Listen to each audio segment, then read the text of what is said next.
At the same time, Trump was trying to arrest Jimmy Kimmel and trying to arrest Saturday Night Live. Other fascists were arresting comedians in India, in Russia, in Iran. And it is because once you take them less seriously, it's hard for them to act inevitable, hard for them to seem so powerful to sort of their followers. And that is a hit.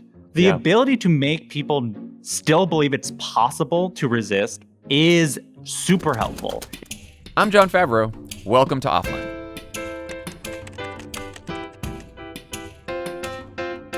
My guest this week is Vulture's Jesse David Fox. Jesse is the senior editor at Vulture. He's the host of the Good One podcast, and he has just written a new book, aptly named Comedy Book, which talks about all the ways that comedy, powered by the internet and mass media, went on to conquer American culture, and now is such a presence in the life of millennials and Gen Z and sort of central to how they communicate. We talk about humor's role in building trust in media, why it's so hard to make fun of Donald Trump, and what makes Barack Obama's and Jon Stewart's approach to politics so different. Here's Jesse David Fox. Jesse David Fox, welcome to Offline. Thank you so much for having me. So when I first started thinking about topics for this show, which is about how our extremely online existence explains so much about the world right now, comedy was at the top of the list. And you have written this fantastic book. I just finished it last night, and I loved it. And you basically trace the evolution of comedy over the last 30-ish years, which also happens to coincide with the rise of the internet. Want to get into all that, but I want to start with your reason for writing this book, which you lay out in the first chapter. No matter how much comedy grows in popularity and societal value, there still exists a strong apprehension about appreciating it on its own terms as an art form. This needs to change. Why do you think that apprehension exists, and why do you think it needs to change?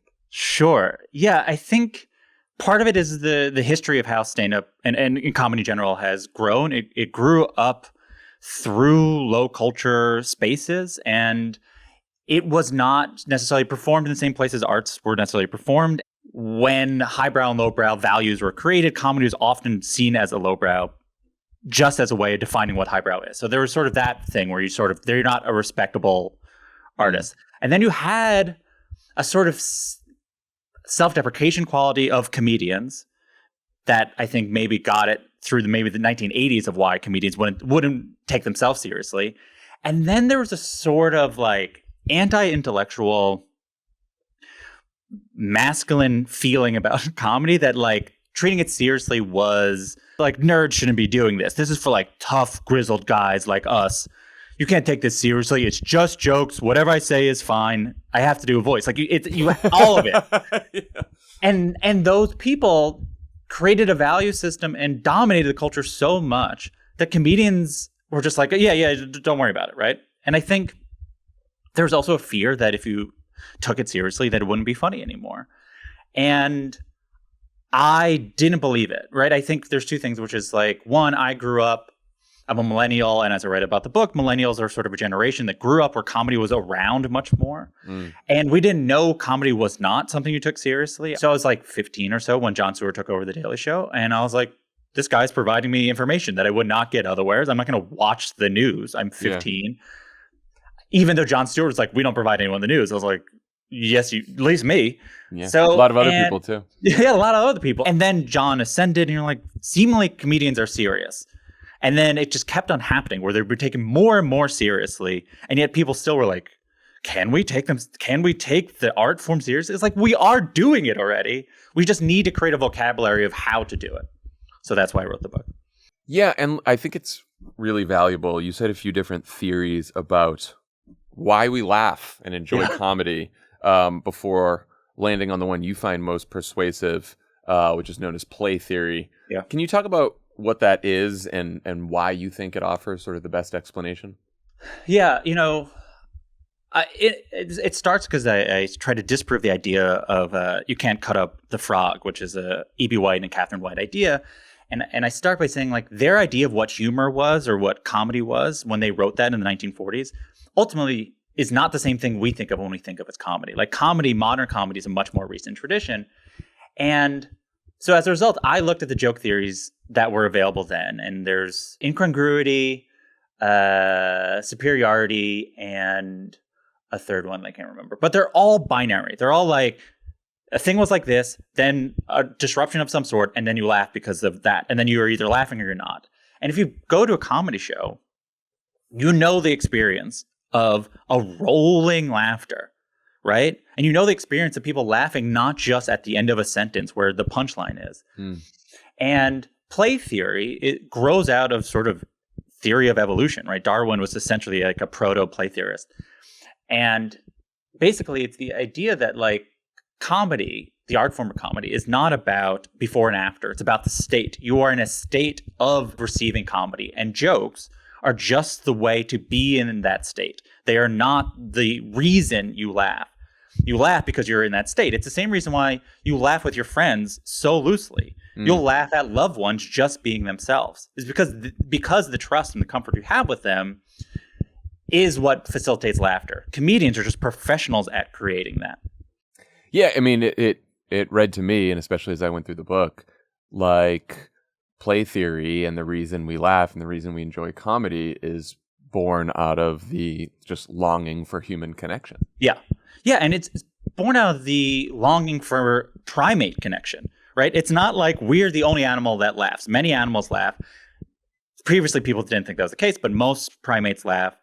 Rats laugh. It's possible that dogs and cats laugh. Now, they don't make the ha-ha-ha sounds. They don't have the vocal cords for it. But they experience that. So the reason primates laugh is what they call rough and tumble play, which essentially they play at dangerous situations. But because it's not actually dangerous, they laugh.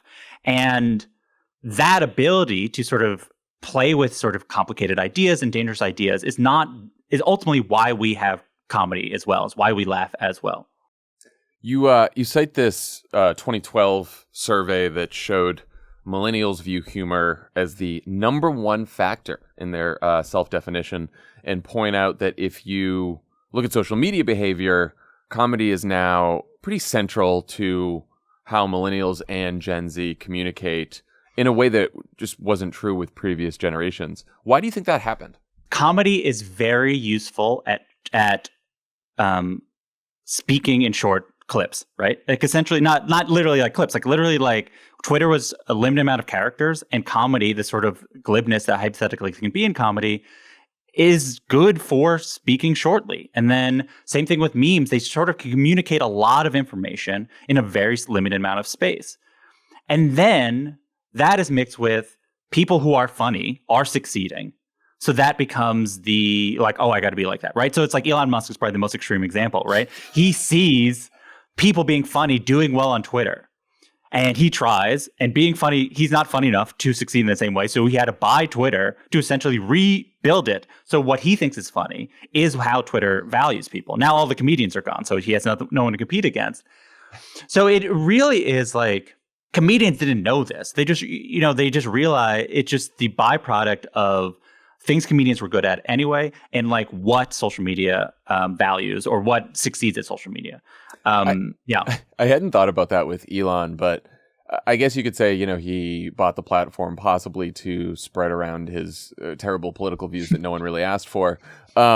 But also because he wanted people to laugh at him. He wanted a big platform for his dumb jokes that he was and memes that he was stealing from other people. Yeah, I mean, I can't remember. There's a while where he was trying to compete with The Onion. I do think there are a type of person that finds comedy mystifying in a sort of weird way, where they also think that they're smart enough that they're like, I can figure it out. They think I think when you look at other joke theories that are much more binary, it fits in that. It's like, jokes are like this. So if I do this, I will be perfectly funny. And ultimately, there's nothing he can do that because what actually creates humor is the ability to create spaces where people want to laugh at you and not laugh with you, not laugh at you. And I don't think he has that relationship with people in that way, where actually if people liked him more, then his dumb memes be like, yeah, that's my dumb friend Elon. But instead it's this villainous Bond villain Elon, who also is shooting off jokes while he's completely trying to control the universe. I mean, one thing that's happened with sort of the rise of social media is that we don't have this monoculture anymore where 76 million of us are watching the Seinfeld finale, like you pointed out in the book. And that means, we're not all talking about it, connecting over it, sharing the comedic experience together. On the other hand, you point out that now comedians don't need their own television show. They can be successful with big social media followings, podcasts. How do you think that shift has changed comedy as an art form? Yeah, I mean, it's extremely radical. I mean, and both good and bad, right? There is a thing of a lot of the things that are holding back comedy was that people would go out on a Friday or Saturday night and go see comedy in a way that you would not do that. You wouldn't be like, I'm going to the theater. And like, what's the play? I don't know. I'm just going to the theater. I want to see a play and I'm just going to go. Or music. You wouldn't just go to a concert and then be mad when they're like playing rock music and you're like, well, I like jazz. Why aren't they playing jazz? But people do that at comedy shows. People have been doing that to comedy shows for the last 50 years. And what the internet did was allow people to find comedy they liked. And as a result, allowed comedians to play to people that actually like what they're doing. And then to be more truer artists, whatever.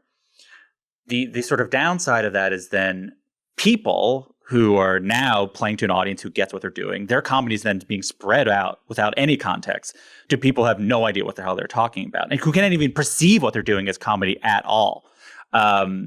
Like you'll see on Twitter, or what was once called Twitter, like a clip of a comedian doing a thing, and then people like, this is not funny, people like this or whatever. It's like, well, clearly thousands of people like it.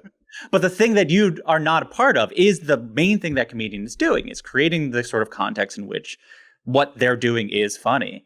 And so it's so much of what is great about what has happened in comedy is because of the internet. But it's hard because so much of what the internet is or has become is so antithetical to how comedians have to operate that it is. In the book, I try not to say I try not to be doom and gloom about it. But it is scary to be like, anytime I see a clip, even of a comedian I don't like out of context, I'm like, it's not only that you're being unfair to this comedian, but the receiver is not even is so confused why they're talking this way. Well, on the other side of it, I have been wondering whether it's still even possible to have sort of a monocultural comedy experience. And it was interesting, you talk about Saturday Night Live as sort of, the only thing that's left that is live every week and that is meant for as general an audience as possible. And then you think about like the various complaints people always tend to have about SNL and have had more of, I think, over the last several years. And I wonder if those complaints are just unsolvable because it is a live show every week that is targeted towards the broadest possible audience. Yeah, it's also built in, right? The thing about SNL is, and I think I had a breakthrough with the show when I realized the show's not meant to be good. In the same way as we think of good. Like when you think of a good sketch show, if you like Key and Peele or whatever, and then you watch SNL, it's like, why don't they just make a show as good as Key and Peele? There's so many people that work there. And by design, and this is from talking to people that work there, that the goal is that no one should like an entire show. That they try to hire people with different sensibilities. So if you like a sketch at the top of the show, you might not like a sketch at the end of the show. And I realized that early on because I was making a list for Vulture for the best SNL sketches, and I had a top 10 list, and a coworker was like, oh, I want to participate, and had a completely different top 10 list. And so no matter what, this is why people always complain about SNL, is like when you were a kid, you didn't pay attention to what you didn't like.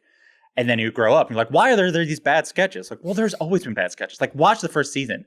There's tons of bad sketches. The sketches were so long.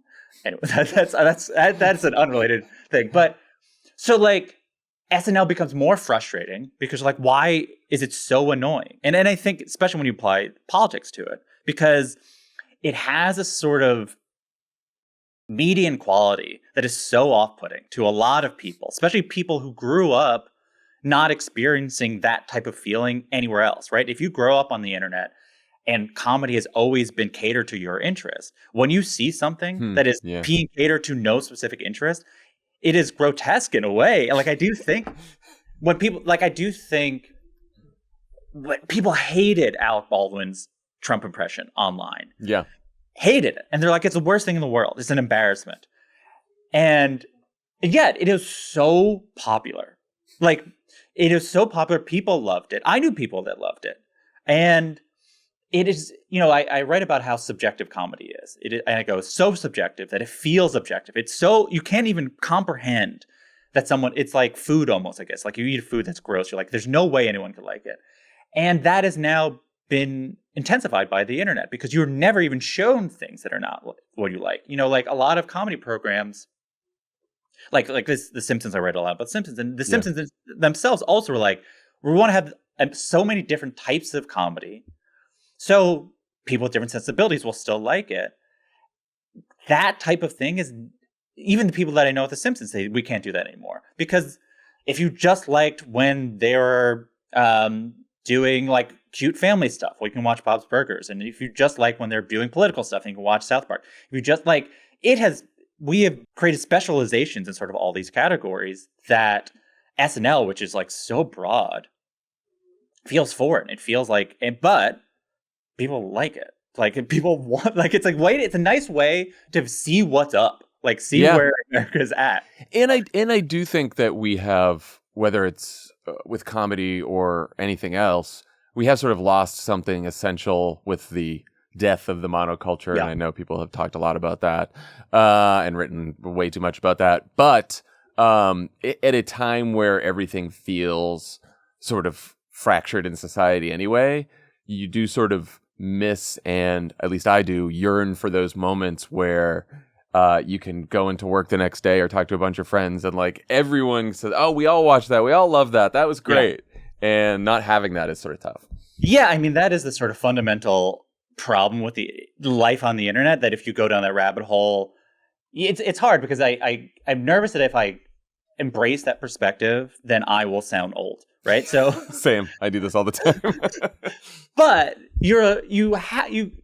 it did feel like things were better when people were just sort of talking, like had things they agreed to talk about, and even though they didn't love it the same way, they were able to like, oh, I like this, I like that, and there is something lost to. I work for Vulture, which is a site with probably, I have my coworkers watch more television than anyone else's coworkers, I think, probably on earth.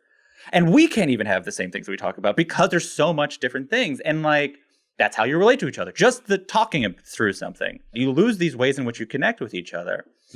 And, the sort of bigger implications is the connecting with each other. Part of it is like, actually something comedy can foster that is much more useful than like what I think the media tends to focus on, the value of comedy in sort of political or social causes. And their algorithmic quality to how people consume content has made it so the opposite, right? People will criticize political comedy all on the left. Different people on different parts of the left will just criticize different political comedy. And they will think it is a political judgment they're making on these shows, when it's actually a taste judgment. Like, it is sort of the opposite of what people think, which is that people force their politics onto their taste. Well, actually, sort of their taste is being forced upon their politics, where they're like, I don't like, this is not funny to me. This is probably a Republican show, right? Like, right. And you're like, no, they're actually, everyone agrees with each other. It is just a type of humor they're trying to do.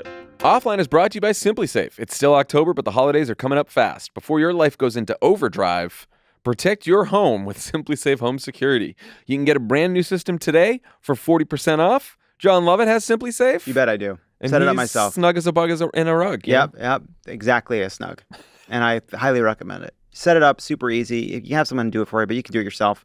It's customized. Then the app is fantastic and just works really well. Completely reliable. I've never had a problem. Lovett loves SimpliSafe, and also experts love SimpliSafe. It was named the best home security system of 2023 by U.S. News and World Report. SimpliSafe is comprehensive protection for the whole home with advanced sensors that detect break-ins, fires, floods, and more. Plus, HD cameras for both inside and out. It's powered by 24/7 professional monitoring for less than $1 a day, half the cost of traditional home security. With new 24/7 live guard protection and the smart alarm wireless indoor camera, monitoring agents can see and speak to intruders, helping stop crime in real time. Satisfaction is backed by SimpliSafe's money-back guarantee. Try SimpliSafe for 60 days risk-free. If you don't love it, return your system for a full refund. Now, for a limited time, save 40% on any new system with a Fast Protect plan. Visit SimpliSafe.com/offline. That's SimpliSafe.com/offline. There's no safe like Simply Safe. I am unsurprisingly most interested in your chapter about comedy and politics, not only because I was involved in Obama's roast of Trump at the White House Correspondents' Dinner, which you write about, but because using humor to get people interested in politics is a big reason we started Crooked Media, why we did Pod Save America. We have always had a hunch that humor and inspiration are better ways to motivate left-leaning audiences than the fear and anger you often get from right-wing media. But you actually cite this political science professor who argues that the simultaneous rise of political satire on the left and outrage programming on the right wasn't a coincidence. Why is that? Yeah, so the thing that she writes about is essentially, before we were born, people trusted the news. Isn't that unbelievable? Yeah, they just wild. did. Like, 72% of Americans trusted the news. And now the number, I think, in 2016 was something like 30%. So, and that is not by accident. I think there's a tendency to be like, don't ask why comedians have this platform. I think I quote Winnie Cummings saying, it's like, why don't the news? And it's like, well, in the 1980s, Ronald Reagan did a variety of things to specifically make it so people trusted news organizations less. There's just straight up deregulation, and that both the fairness doctrine that made it so people had to hear both sides, equal parties, both sides, allowed for deregulation of like monopolies and stuff in media that allowed it so people could create conglomerates.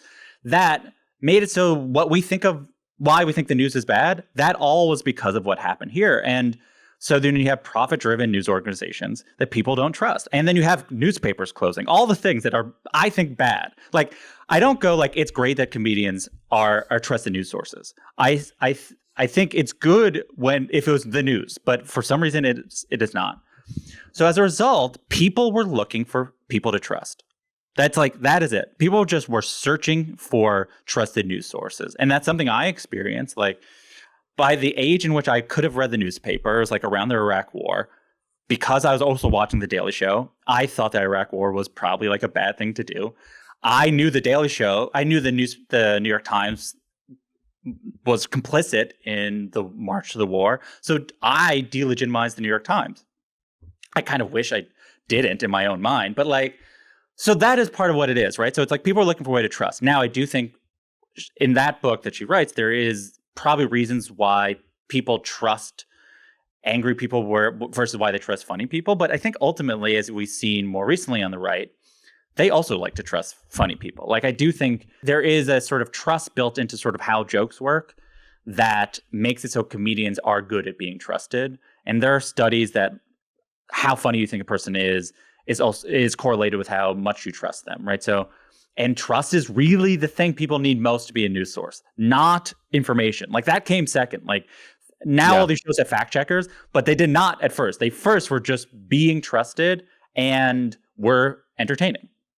And I think one of the reasons they become trusted, and especially with Jon Stewart as an example, is that, as you point out, comedy is sort of creating this atmosphere of trust. Yeah, where you're making people feel comfortable, and you're having the goes back to the play theory. Yeah.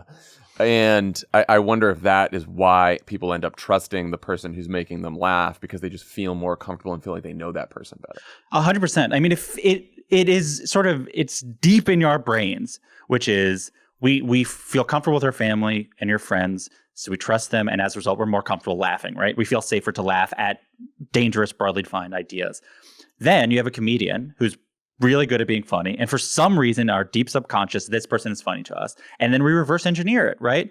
We're like, well, they have the qualities I associate with the people I trust most, so we're like, well, then they're my friends, they're my family. Like, so much of comedy fandom is like really being, especially now because of the internet, is like, that is my friend. They don't know me, but like, our relationship is friends, especially if the podcast, it's like I hear my friends, as in strangers, talk more than I talk to my friends. So I think that is part of it, right? It's like, yeah. And then Jon especially proved quite good at it. Like, as things became much more complicated, he was able to continuously find ways to talk about it. And the ability to talk about things that are hard to talk about is probably most comedians' strong suit. And then you just keep on trusting them more. And then so by the time he left, like I think it was undervalued how many people trusted his opinion. Yeah. I mean, you cover the debate over whether The Daily Show caused its audience to become more cynical about politics, which is a debate I have both participated in and constantly wrestle with in my current job. Yeah. And I do worry that if trusted sources of news, even if they are comedy-based, if they spend too much time mocking the spectacle that politics has definitely become, it sort of leads to the LOL nothing matters response that you see on social media a lot, especially among young people. Yeah. But I don't know, like, do you think that shouldn't necessarily be the concern of someone like Jon Stewart? As I write about, in the Daily Show book, one of your former colleagues, I can't remember who, said there was a worry in the Obama administration that the Daily Show is making people cynical. And then the Daily Show response is, you can't be cynical enough about politics. And which is just a line that I hated. Sure. And I also think you can be cynical enough, right? I do think there's an amount of cynicism that is useful, but there's probably a line to it. And I also think the cynicism of a professional comedian is different than sort of the cynicism of a non-professional person trying to be funny on Twitter, right? I do think a lot of what I talk about in this book is that, like, comedians are actually, like, very good at the nuances of these things. And I think Jon Stewart, for how cynical he was maybe about politics, he also was extremely idealistic. Like, when people make fun of Jon Stewart, often from the left now, they're like, oh, he just loves America or whatever. and it's like, that is different than sort of what he taught people how to do, right? I think he focused so much on hypocrisy that he gave people the vocabulary to just sort of find hypocrisy all over the place. And hypocrisy is extremely easy to find. And I think when you then speed things up, as the internet does, you get less time for the part that is not that, and just becomes the pointing fingers at and the cynical part of it. That said, I think comedians always are going to wrestle with how their work is received. It's what the hardest parts of it, right? I think John was doing a 30-minute program. John Oliver's doing a 30-minute program. Seth Meyers is doing an hour-long program with a lot of different things going on. That's all they can control, what they create. And it's hard to know what to do with the people who then sort of like clip it down and focus on certain parts of it, or just hear the cynical parts of it. And I think there's this sort of bad news bias I think people say about the news. I'm not saying comedy is immune to that, right? I think it's sort of people hear that and then it's sort of incentivized, and it's easier to make jokes about how things are bad than to make jokes about how things are okay. That is very true. Yeah, so that, I think all of that, right? And I think there's a sort of glibness to that. Now, I don't know what they can do. Like, I do think they all try to showcase positive things, just not in their opening monologues, right? I think they will interview a politician who they agree with and allow them, or an activist, right? Yeah. Like, I feel like Jon Stewart had like Malala on, or what? I don't remember when Malala was at her peak, but like, I feel like Jon would have Malala on a lot. And I think that is a hard thing when you sort of like just focus on one parts of what they're doing. And I do think Twitter then incentivized non-comedians to make jokes that were cynical, because that caused more anger. And then that's how Twitter worked. More so than like, I mean, jokes about how like Joe Biden is crushing, right? Like there is a space for it, but it's much more limited if you're trying to like break out of your bubble. So it is, I don't know, like it's hard. Well, it's also, cynicism has this sort of countercultural, anti-institutional flavor to it that is popular among people who can like just put themselves at a distance from the serious stuff that's going on. But you're right that like they don't, at least comedians like Jon Stewart don't intend to be doing that, or don't think they're doing that. I remember when he came in to talk to Obama and they had this discussion about the show being cynical and all that, and the way that, well, about at least the way that Obama relayed it was that Stewart said it's sort of like when you're telling a friend that they have something stuck in their teeth. Like you like them, you're with them, but you know what? You got something stuck in your teeth, and I gotta tell you. I gotta point it out. So that's at least where he's coming from, which I thought was interesting. Well, it's also like I compare it to dating, right? There's so many jokes about dating. If you go see comedy right now, most people are talking about dating, and all the jokes are about how dating is hard and how it used to be just, men joking about how women are bad and women joking how men are bad. And now that more comedians come from all different parts of the spectrum, it is just people joking about all types being bad. And now do you go like, comedians have made people too cynical about dating?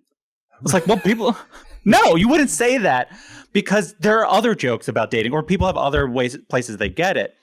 It is that cynicism in politics is reinforced by certain behavior and also by what information sort of gets out there. But it is a point I understand, because it's hard. It's not hard.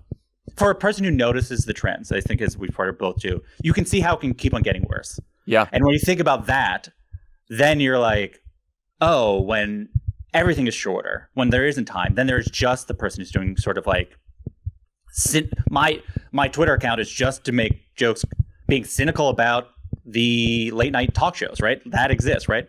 So when they become more prominent, what happens after that, yes, I understand. But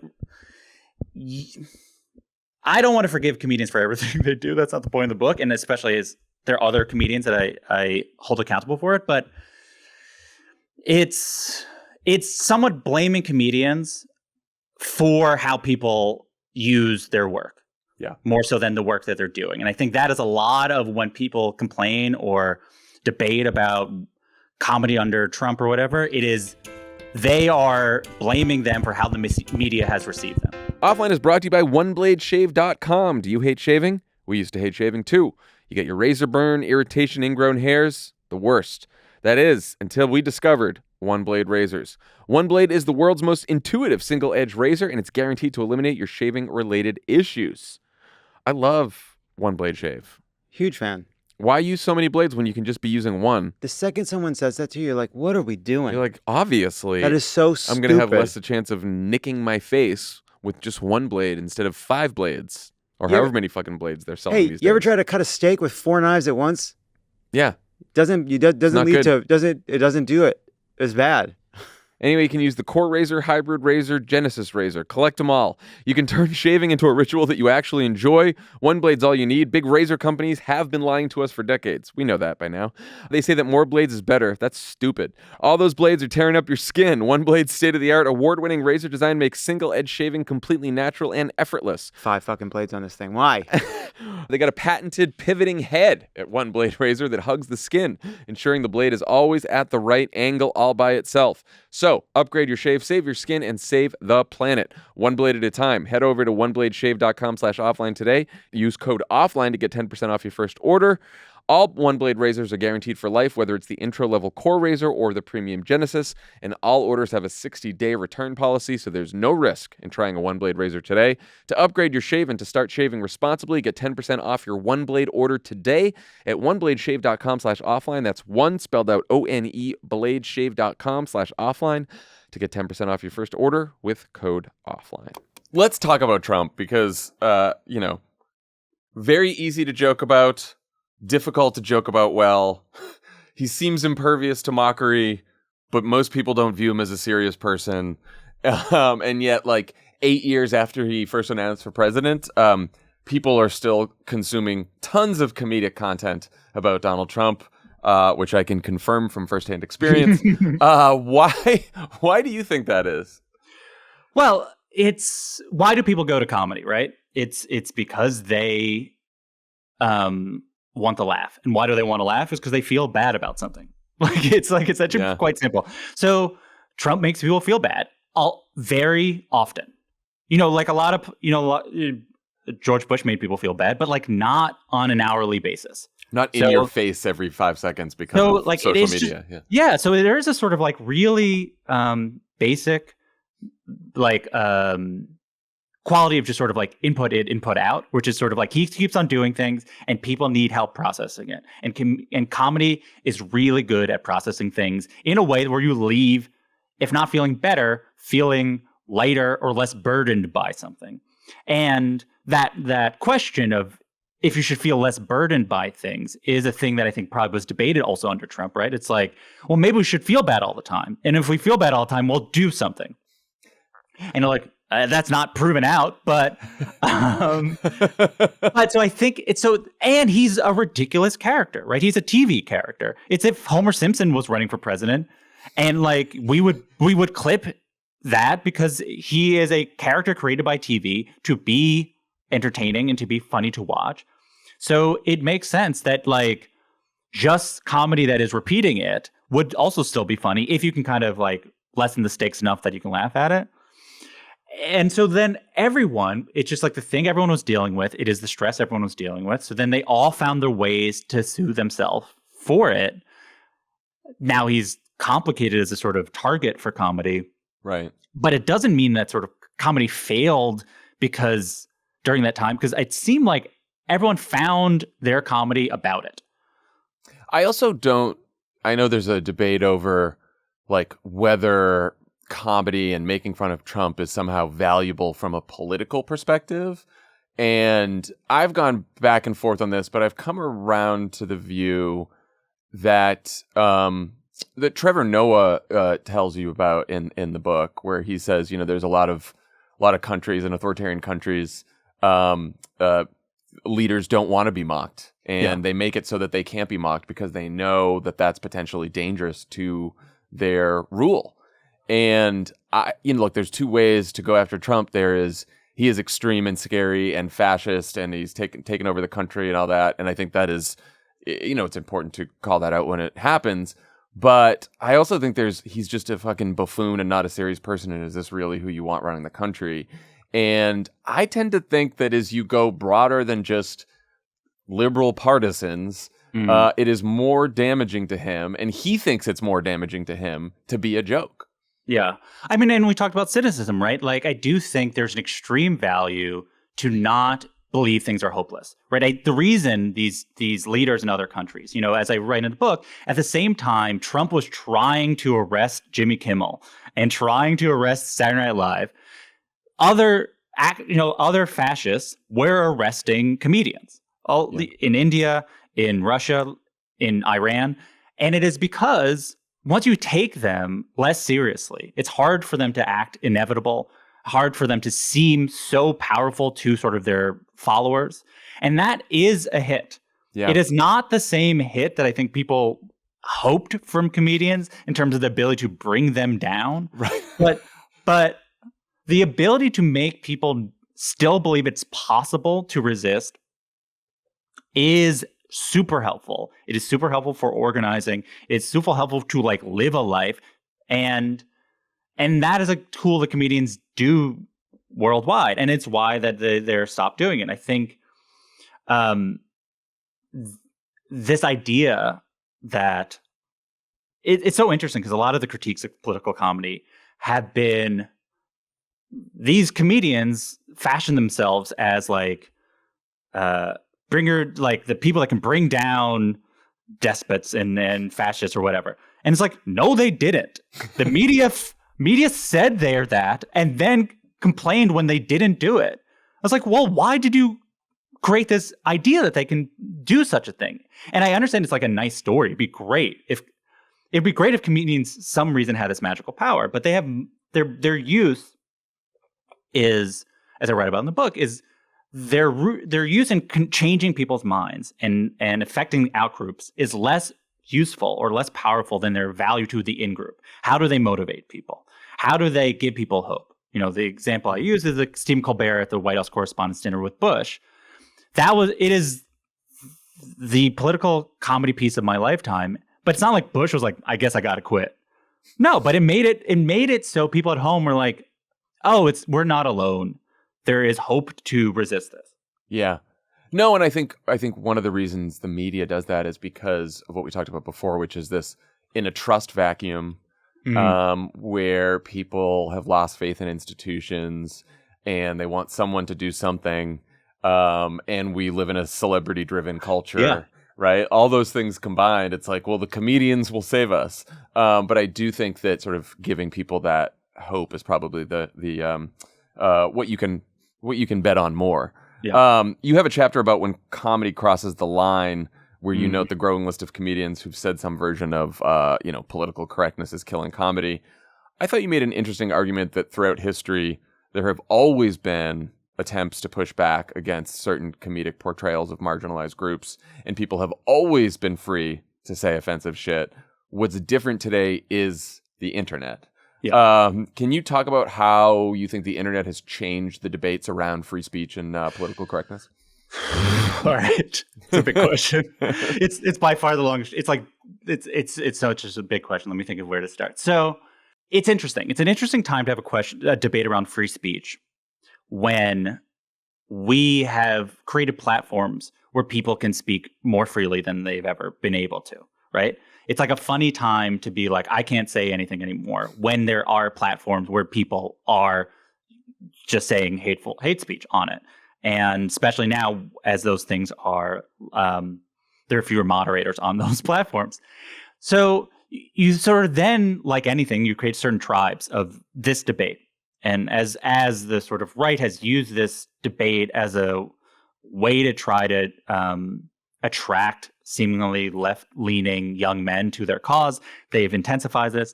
But the basic idea is comedians were very used to a sort of one-way communication, which is sort of they say something and the audience laughs or doesn't.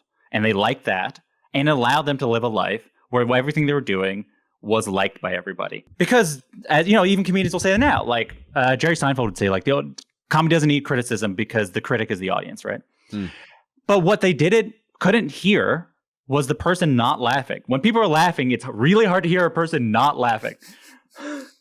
And those people had effects. I talk about a show that I went to where I saw a comedian who at the time did material that you would not believe in terms of the words she used. This comedian, Lisa Lampanelli. She since does not do comedy anymore. And I don't know if I even liked it, but it didn't go like, well, this isn't allowed, or this is hurting my friends who she says these words at. And now people can say, hey, I don't like that. Now, they're not saying that on a larger platform than the person who's saying the things they don't like. But comedians are very sensitive people. And anyone saying they don't like something breaks their heart in a way that is almost hard to process. And it goes both ways, right? So it's like, it has made it so both there's now people who are able to voice their complaints about something, as well as people who like it so much, who go to comedy for this reason. I think these people are silly, but and that they then support it, right? You have Chappelle has a certain sort of army that will defend his right to say anything. And it becomes this right to say anything, not the fact that like no one is taking away the right to say anything. Also, no one's stopping him from being paid to do it. It is just the same thing, which is the freedom to just say like, this is maybe not good art, which is a scary thing to say. And is maybe more than like it, and also be like, you hurt my feelings and I'm a person as well. And that, and just having that all out there is different. Where before it just sort of a comedian was out of town by the time you wanted to complain at them. And and part of the goal of that chapter was like, let's try to sort out, both for people who hate this, who hate that comedians are doing this. Let me try to explain why they do it, what they think they're doing. And then maybe for people who want comedians to do it, let me try to explain why, one, it does hurt people's feelings, and two, it maybe is like not that interesting of work. Well, I thought it was interesting that you basically come to the conclusion that it not only is political correctness not a problem for comedy, but it actually has the potential to make comedy better, even if it makes comedy harder. Yeah. Also, like, because the entire argument is so silly, right? It's like the idea of killing comedy. Truly, comedy has never been more popular than this time when more people than ever have been saying it's killing comedy. And you know, I talk about Anthony Jeselnik, and Anthony Jeselnik is a very edgy comedian, and he is the one who says, like, taking away political correctness from comedy is like taking the football away from football, right? And it's just basically being like, the thing you are pushing against to make the tension to make people laugh is the fact that it might be offensive. If you take out the fact that it could be offensive, then all you are doing is just saying slurs to people who want to hear slurs. Right. And I don't think these comedians want to do that. Like that, they don't, but they can't process the need for the audience to sort of have a feeling that is maybe not exactly what they're doing. And I think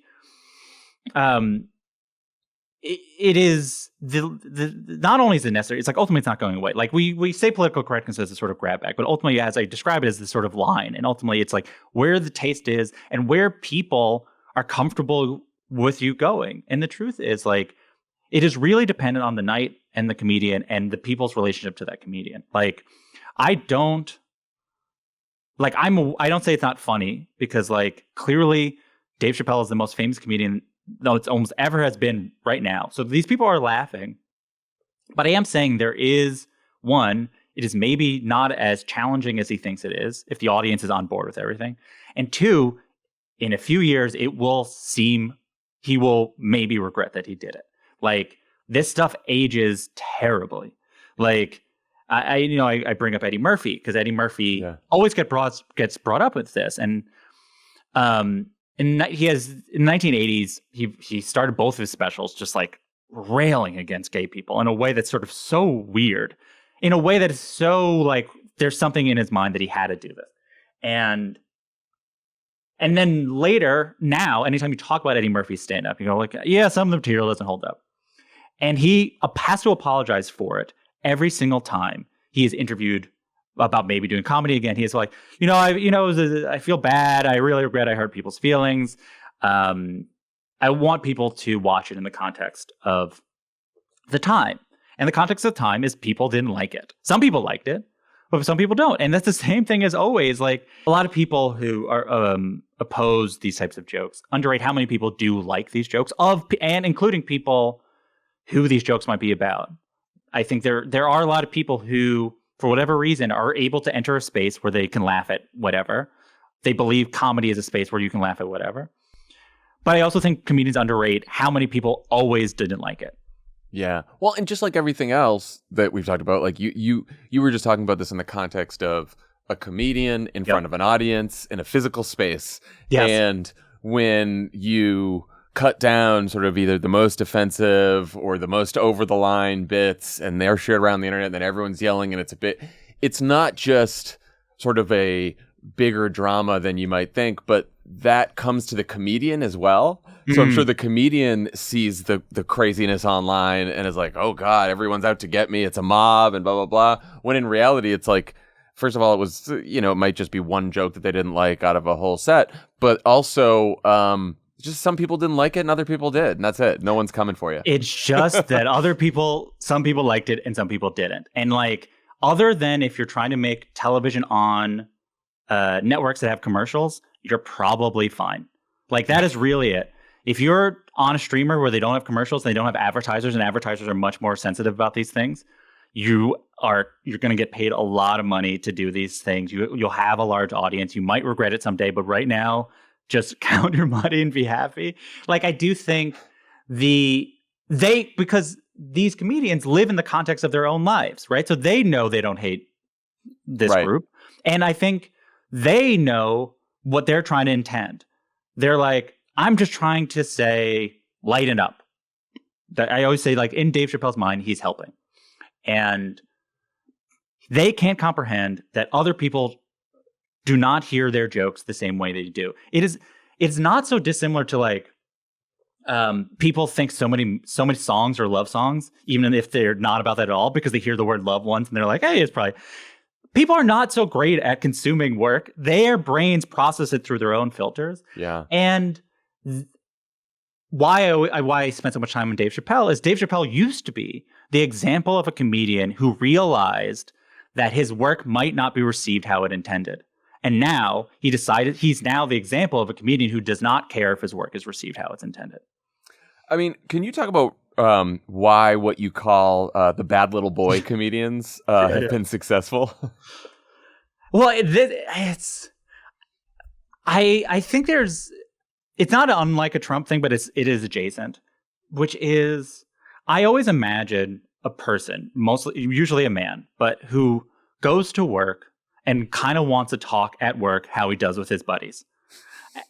And that doesn't mean like he's full of hate. He just likes the freedom to, like, as I described, like a lot of it is just the freedom to call things gay, and not bad way, to be like that chair's gay, whatever. There's just because as I compare it to, it's like when you're in a foreign country where everyone's speaking, let's say, Spanish, and you don't speak Spanish, and you hear someone speak English, you feel a little bit like you're at home. And I do think people speaking like you do or want to is really comforting, right? It goes back to the family stuff. And I think a lot of people, I sort of go into a more extreme version of this in a later chapter with the bad little boy right, as I call it. These comedians who are not even right-wing, but have been embraced by sort of right-wing ideology. Your Joe Rogans, your Joe Rogan, yeah. Even like Chapo Trap House, right? Like, it's like it spans the spectrum too. There are just like Chapo, which is the dirtbag left, which is sort of a mirror image of these, what I call the bad little boy right, is that like they're, as one of the hosts explained, like there are these men who are just sort of lost. Culture used to be only for them, right? When we were younger, like the Man Show was on TV, and like where there's like Maxim magazine and FH, and it's just sort of like you can be a dude here, and because men had so much purchasing power, male culture dominated in a way that it just does not today, and those men miss that, and then they find people that speak how they speak. And they're like, I guess those are my politics too, right? They don't even know how they feel about trans people, maybe because they never met a person. Also, like, well, that's a funny joke. I can say that. And they're like, and then the danger is you're taking people who have no real strong opinion, who don't have a particularly sophisticated comedy literacy. You're giving them a joke that could hurt people. And by the way, they trust you, and you're using and they that. Trust you. And so I mean, this has been sort of a thread throughout the conversation, but like with the trust that you give a comedian, the comedian then does have some, has some obligation to not misuse that trust in a way that could be potentially harmful. It's like, I am not one to say should or should not, but like clearly these comedians do think that, right? Yeah. Clearly Dave Chappelle thinks he should be trusted and that he's an important person. So it's not wrong to be like, well, if you believe you should be trusted and you're an important person, if you're going to release a special like 846 about George Floyd's murder that is essentially completely serious, you take yourself seriously, and that's great. I take comedy seriously, but don't get mad when people then take it seriously. That you taught a lot of these people to do this, but more than anything else, I want to make it clear that it makes his comedy worse. He's a very talented comedian that has now become a shock comedian. And I do think it is a cheap thrill. Yeah. And I do think there is a lot of people, it's like any sort of taste in any sort of art. There's a lot of people who just like want something easy, right? There's like, I want something shocking. I don't want to have to pay attention too much. He says these words I'm not allowed to say. That's great. And then I get to go then 20,000 of us can go together, and I can feel like it's okay for me to say these words. Yeah, my experience with that was like I saw all of the outrage about the Dave Chappelle trans joke first, and then I was like, all right, I got to watch this myself, and like prepared to be outraged myself. And then I watched it, and I was like, you know what? It's just that part wasn't funny. Yeah, like it wasn't like, yes, it's offensive, but whatever. People can judge that for themselves. But I'm like, I think it is just from a pure comedy perspective. It seemed like he was a little too angry and not funny. Yeah. It's also like there's such a defensiveness, and I don't know why people like defensiveness. I think and that's a Trump thing too, right? Like I guess when you're being defensive, people that like you feel like you're defending them, so right, that creates a certain sort of bond. But as I explained, like I hope most people consume art or comedy because they care what the artist or comedian thinks or cares about. They definitely don't. It's not as interesting to see not only what they don't care about, but also basically talk about just the thing that they're talking about because someone says they shouldn't talk about it. Like now it's like, well, you don't even have an interest in this. Your only interest is in your ability to do this. And it becomes so self-serving and so defensive that it becomes, you remove the person from it and it just becomes a position. And yeah, I think you're correct. Like that last Chappelle special, it has almost that quality of certain Republican politicians who are so online that you have no idea what they're talking about. Yeah. Like if you haven't been following this debate around Dave Chappelle, you're like, why is he like, what is, what happened? Yeah. It becomes an obsession of, and he used to be one of my favorite comedians and I think he's an extremely talented guy. And in a room, he can get the audience to do whatever he wants. But I think he's so good at that he has it's so hard for him to understand how it plays to people outside that room. Yeah. So towards the beginning of the book, you write about comedians figuring out when and how to be funny after 9/11. And I made a note then to ask you about the pandemic before seeing that you wrote the last chapter about the pandemic. In some ways, I think we are still very much in the middle of grappling with the trauma of the last few years. Loss of life, but also the loss of time and connection with one another. What role do you think comedy has in getting us through that? Yeah, it's immense, and it's sort of different than 9/11 because 9/11 happened and then is over, right? So then everyone's like, remember 9/11, or like 9/11 was not about gathering in public spaces generally, right? I'm sure some people might be afraid to be in New York, but they weren't like, I can't be in a bar, I can only be in my home. Where the pandemic was like, gathering is dangerous. Laughing out loud is bad. You open in your mouth, like all these things. Just the gathering of people is valuable. And the ability to, when you gather people, make them relax about their tensions about the fact that they're gathering people, right? Like, it's still a process. Like, as I write about in the book, audiences are still trying to remember what it's like to be an audience, what it's like to merge with strangers and watch things together, not just next to each other. It is to me, a spiritual practice, and it is so woo-woo that I am embarrassed talking about it. And all artists are doing a version of this. But I do think comedy is unique in its ability to create a certain sort of aloofness, as I quote Viktor Frankl saying, and that aloofness allows things to just be lighter. Of the many things about the pandemic, it's just sort of, it felt so everywhere that the existence felt really, really heavy, and it was hard to go forward because of just sort of the weight you're carrying on. And the loss of life is, like grief is a sort of weight that you carry, and it is so hard to relieve it. And comedians, and I think better at anything else they do, is lightening your load and just giving you some, just giving you some light that you're like, and once you have that, that's a step forward. I write about how that affected me personally, and I still have it now. Like I still, when tragedies happen, I think comedians realize actually that is the time they're most valuable to talk about. Yeah. And it is the most recent example is Pete Davidson when he hosted SNL, and he started, and you're like, what? Oh no, what is Pete going to say? And then you remember sort of the defining narrative of Pete's ascent was that his dad died in 9/11. Right. And he talked about how comedy helped him. And I think there are certain people who, and I'm one of those people with those brains that just like remembering what laughter feels like. I say in the book, like, there's been a number of studies that prove that comedy is not the best medicine. It does not really help you get over a cold or anything like that. But it depends on what you're sick with. And if your sickness is malaise, if your sickness is some version of like PTSD or some version of just sort of like not knowing how to go forward, then comedy is really good. If you can't figure out how to laugh, comedians are really useful at making you laugh. Jesse David Fox, thank you so much for joining Offline. And where can people pre-order the book? where books are sold. Where do people buy books these days? Everywhere where there are books, you can buy that book. It's called Comedy Book.